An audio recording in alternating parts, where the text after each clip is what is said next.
안녕하세요, YC리뷰입니다. 가격 대비 음질에 몰빵한 무선 이어폰으로 유명한 디비니스 오스티아 후속 제품이 나왔습니다.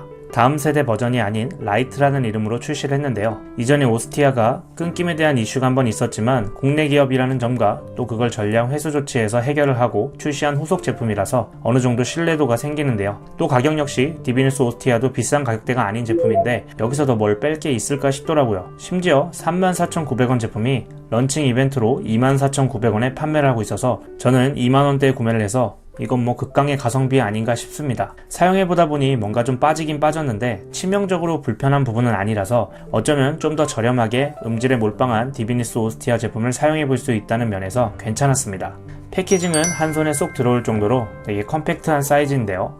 구성품은 이어폰 유닛과 크레드, 타입C 충전 케이블, 여분의 실리콘 팁, 그리고 이번 라이트 버전에 추가된 사운드 필터가 있습니다. 저는 이게 기본 구성품인지도 모르고 추가 구매를 해버렸어요.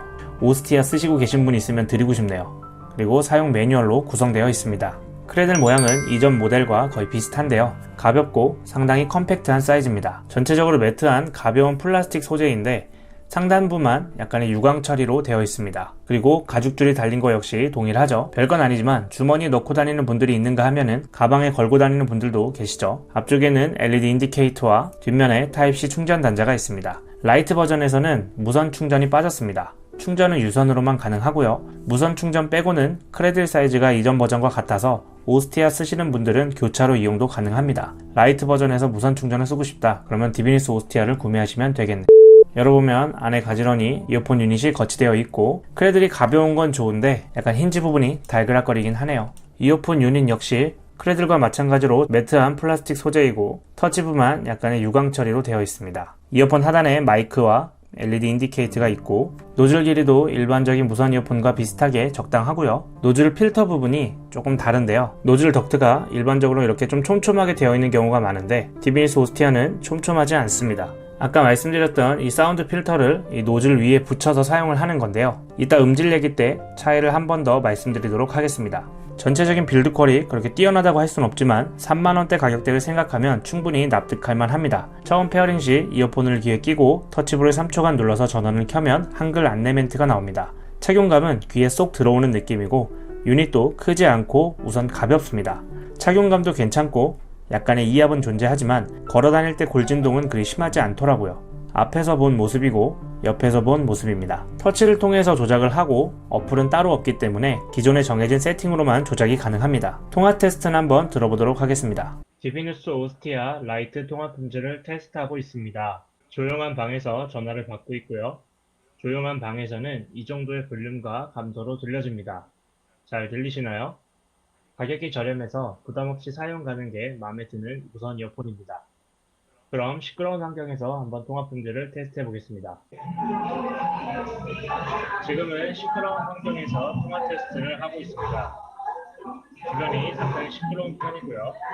시끄러운 환경에서는 이 정도 볼륨이나 들려줍니다.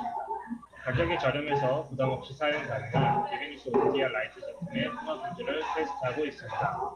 잘 들리시나요? 시끄러운 환경에서 주변 소음 수음이 좀 잘 되는 편이라 통풍이 조금 아쉽습니다. 스펙을 한번 보면 블루투스 5.0을 사용하고 코덱 지원은 SBC와 AAC를 지원합니다.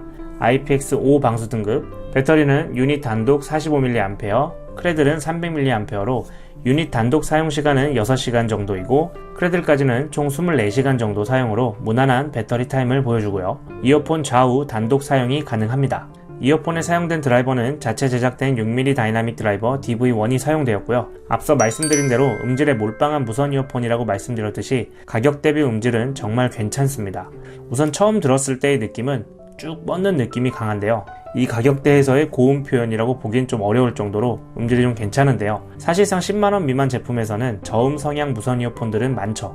이어폰에서 고음은 결국 돈이기 때문에 V자 세팅이나 저음 강조된 제품들은 쉽게 볼 수 있지만 저렴한 가격에서 이 정도로 쭉 뻗는 고음 세팅을 보긴 어려웠습니다.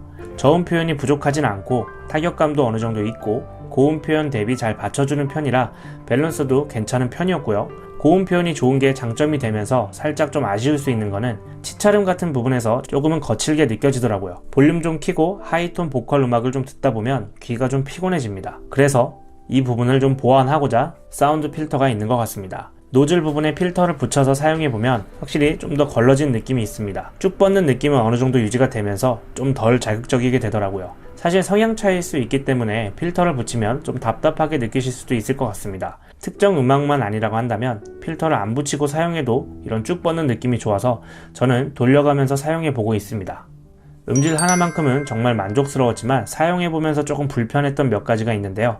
우선 레이턴시가 좀 있습니다. 보통 유튜브 같은 플랫폼은 자동 싱크 보정이 돼서 웬만한 무선 이어폰들과 싱크가 잘 맞는 편인데 유독 싱크가 잘 안 맞더라고요. 그러다 보니 일반 영상들이나 혹은 게임을 할 때라면 이 레이턴시가 좀 더 심하게 느껴져서 영상을 보면서 사용하기에는 조금 불편했습니다. 충전 시 크레들 LED가 계속 켜져 있습니다. 저는 처음에 이어폰 거치가 잘못돼서 켜져 있는 줄 알았는데 충전이 완료되면 꺼지더라고요. LED가 좀 오래 켜 있다 보니 크게 불편하다기보다는 좀 신경이 쓰이는 편이었어요. 또한 크레들 상단부나 이어폰 터치부에 유광 처리된 부분들은 조금 기스에 취약해서 쉽게 좀 상하는 것 같더라고요. 사실 외관을 크게 신경 쓰지 않는다면 이런 점에 있어서는 그다지 크리티컬 하는 것 같진 않습니다. 저는 런칭 이벤트가로 24,900원에 구매를 해서 정말 저렴하게 구매를 했고 불편한 부분 몇 가지가 존재하더라도 음질 하나로 다 커버가 됩니다. 이 가격대 제품이 맞나 싶을 정도로 괜찮았는데요. 특히 가격대 때문에 QCY와 비교를 할 수도 있는데 개인적으로 비교 대상이라고 보긴 어렵고요. 오스티아 라이트 같은 경우는 5만원대 오스티아 이어폰의 음질과 거의 동일하기 때문에 음질 면에서는 압도적으로 좋습니다. QCY가 어플이나 편의 기능 면에서는 몇 가지 좀 더 좋을지 몰라도 음질 하나만으로 봤을 때는 절대 비교 대상은 아닙니다. 사용하는 메인급 제품이 있고 음감 위주의 전투용으로 굴릴 제품 찾으신다면 가격 부담도 없고 만족도도 커서 저는 이 제품을 추천드릴 수 있을 것 같네요. 런칭 이벤트가 26일까지인가 하는 것 같더라고요. 그 이후에는 34,900원으로 올라갈 것 같아 보이니까 이왕 구매하실 거면 싸게 구매하시길 바랍니다. 그리고 광고 아닙니다. 아마 이 회사는 제 존재도 모를 거예요. 그리고 사운드 필터는 기본 구성품이니까 저처럼 추가 구매하지 마시고요. 궁금하신 사항은 댓글 남겨주시고 저는 다음 리뷰 때 찾아뵙도록 하겠습니다. 감사합니다.